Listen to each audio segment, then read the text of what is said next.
এবার বেআইনি বাড়ি এবং জলাভূমি ভরাটের অভিযোগ পেলে কড়া পদক্ষেপ নেওয়ার হুঁশিয়ারি দিলেন বিজেপি বিধায়ক। হুঁশিয়ারি দিয়েছেন দমদম উত্তরের বিজেপি বিধায়ক সৌরভ শিকদার। এলাকায় কত বেআইনি বাড়ি আর কতগুলো জলাভূমি ভরাট হয়েছে তার হিসেবও চেয়েছেন সাধারণ মানুষের কাছ থেকে। যে সমস্ত এলাকায় জলাভূমি ভরাট করে বেআইনি নির্মাণ হয়েছে সব ফিরিয়ে দেওয়ার আশ্বাস দিয়েছেন বিজেপি বিধায়ক সৌরভ শিকদার। নিউ ব্যারাকপুর পুরসভায় গিয়ে বেআইনি নির্মাণের বিরুদ্ধে কড়া পদক্ষেপ নেওয়ার হুঁশিয়ারি দিয়েছেন বিজেপি বিধায়ক।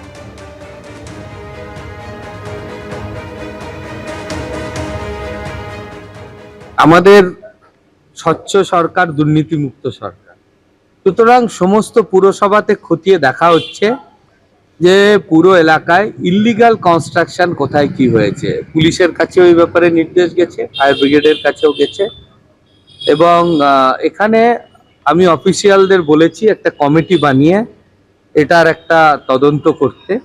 যা জলাজমি ভরাট করে বাড়ি হয়েছে বা কোনো কনস্ট্রাকশন হয়েছে সেটারও পূর্ণাঙ্গ তদন্ত করা হবে, এবং সেটা করে যে আইন রয়েছে সেই আইন মোতাবেক কেউ যদি জলাজমি ভরাট করেন তাহলে তাকে ততটা জলাজমি তৈরি করে দিতে হয় পরিবেশ রক্ষার জন্য। এটা না করলে এটা কিন্তু পানিশেবল অফেন্স। সুতরাং আমরা তারও একটা তালিকা তৈরি করছি, এবং এই পুরসভার বাসিন্দাদের কাছে এটাও আমার অনুরোধ যে আপনারাও আপনাদের নজরে থাকলে নিশ্চয়ই জানাবেন। এই রিপোর্টটা তৈরি হয়ে গেলে আগামী পদক্ষেপ নেওয়া হবে।